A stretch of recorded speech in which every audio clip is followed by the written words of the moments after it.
Okay, hi everybody. It's so great to have you all here. I am Casey, and we're just going to be talking about what we watched last week. Starting with Superman vs. the Elite, which is a quick and constantly relevant Superman story where his morals are constantly tested by every changing cultural ideal. There are plenty of moments that are darker than you'd expect if you're not prepared, but nothing is so intense that it's a really odd juxtaposition.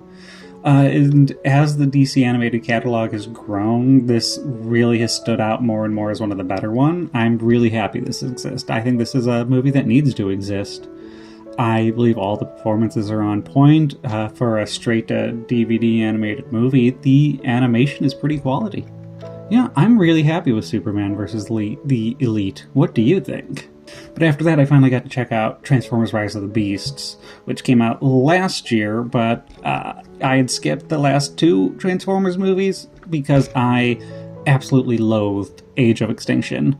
I didn't really know what to expect going into this one, but Rise of the Beast at least met my expectations. It's about an human protagonist and their Autobot buddy, and that Autobot buddy's buddies team up with another group of legally distinct Autobots to find another MacGuffin and fight the not Autobot. I'm a little disappointed to see that there hasn't been any change in the plot structure, but here it's done really well, if not better than any of the previous Transformers movies, so I was at the very least satisfied. Though it could definitely be my love of the original Beast Wars Transformers series just gushing out. After that, I was feeling like watching something kind of comfort foody, and Troy is something I've been watching since I was wee small.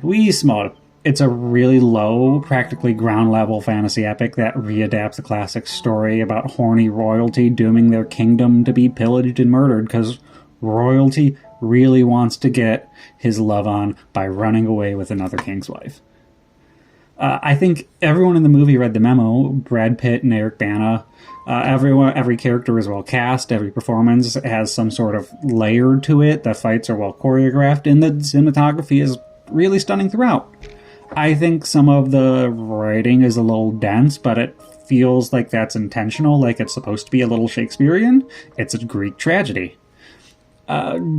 Of the early 2000s swords and sandals epics that we got a lot of at that time, I think you could do much worse than Troy, and I really love this exists. Even with all the anachronisms. Anachronism. And then this one popped up in my radar that I had never heard of, so I picked up the Blu-ray, even though I immediately found out after it's streaming on Tubi, so thanks. But color me impressed, because this Walt Disney fantasy adventure has a bit of bite. It checks virtually every box you can imagine a fantasy story having. It has wizards and princesses and kings and duels, and you would never guess it, but it has a dragon. But more often than not, it takes swings that go just a little further than you'd expect. Everything is just a little darker than you would expect it to go. It definitely is odd. You would recognize the lead, Peter McNichol, as the nerdy bad guy from Ghostbusters 2. So it's weird to see him as Joseph Campbell's wet dream here. And I'm not sure if it's entirely convincing. You can also see exactly where this movie either bit off more than it can chew, or more likely it ran out of budget. And it is at the very peak of the climax. Right when you want things to be the best, it is poor green screen. If I could call for any movie to be remade, it might be Dragonslayer. This was a really well put together movie that I think just fell apart at the end. Give me an updated cast and finish up the climax and 10% more quips, and I think this is one of the better fantasy stories put to film. Also, bonus points that the lead hero rocks a spear throughout the entire movie over a sword. I adore that. And then we watched Riddick. So I really liked Riddick when I first saw it in theaters, but every time I've seen it since, I see the seams and cracks a little more and more. I think Riddick really shines in its first third. Or maybe I am just a sucker for a single man surviving on a hostile planet plot threads. When the additional characters do come in and are added, it's their characterizations that really end up being the most jarring. There's some dialogue that feels like it belongs to other characters. One character is saying he knows all about the scary things in the dark, and in the very next shot, he's up against the window, screaming and shooting into the darkness, screaming they don't know, or they got nothing, and then he dies. I think Vin Diesel shines. This is one of my favorite Vin Diesel performances, for sure. I really like that this exists. Yeah. And then Kagemusha. What do you do when your low-born body double has to replace him long-term? Honestly, that would make a great comedy, but with Akira Kurosawa directing, you know what you were in for. With Kagemusha, it's lots of period piece samurai, beautiful cinematography, rich characters, and grand battle sequences. I don't think anyone is going into this as their first Kurosawa movie, and if that is the case, I'm confident if you want to put this on over any other Kurosawa movie, I'm pretty sure you're not going to be disappointed. If this somehow is your first foray into Kurosawa, imagine all of the medieval fantasy epics of those early 2000s. I talked about Troy earlier, but it's in feudal Japan, done in the 80s, and it's executed perfectly. Like, absolutely perfectly. I really love that this exists and is a thing. So thank you, Akira Kurosawa. Now, the big juxtaposition is the church. The church is about what happens when you murder a small town of witches and put a church on their corpses. You get Demons 3.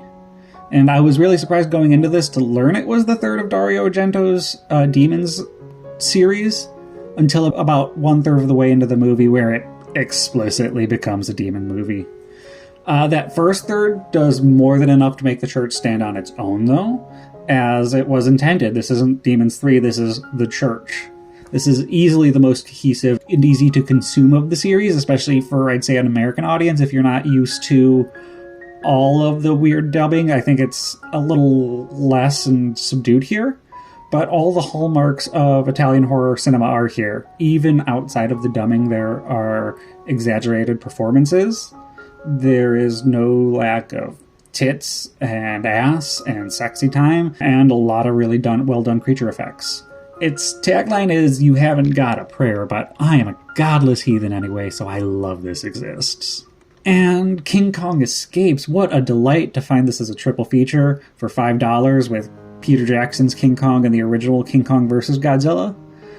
There's a significant portion of this runtime dedicated to seeing fun kaiju stomping around, and while they're not weaving in messages that aren't dissimilar to King Kong vs. Godzilla that came before. Doctor Who also makes for maybe my favorite human antagonist in any kaiju movie to date. Yeah, I don't have much to say about King Kong Escapes. It's a 60s Toho kaiju flick. It's big and dumb and fun, and has a slightly heartwarming message, or it's supposed to. The existence of this movie makes me very happy, even if Wet King Kong is going to live rent-free in my nightmares forever. And then we finally got to Godzilla vs. Kong: The New Empire, where Adam Wingard really clearly wants to make a dialogueless kaiju action movie, because if you cut out every scene of dialogue entirely, you'd have just giant Planet of the Apes. And the only questions you would really have is how Kong got his big punchy glove. What the dialogue adds, though, is questions I'm not sure if the story was prepared to answer. Say that Scar King is immortal, which is okay, I guess, but Kong has been very visibly aging. Even more so in this movie, he looks almost gray. So is he going to stop aging? Or is he going to continue to age and Scar King is an anomaly? I do not know. But this movie is about Kong discovers an even hollower Earth in Hollow Earth, and with it, more big bads.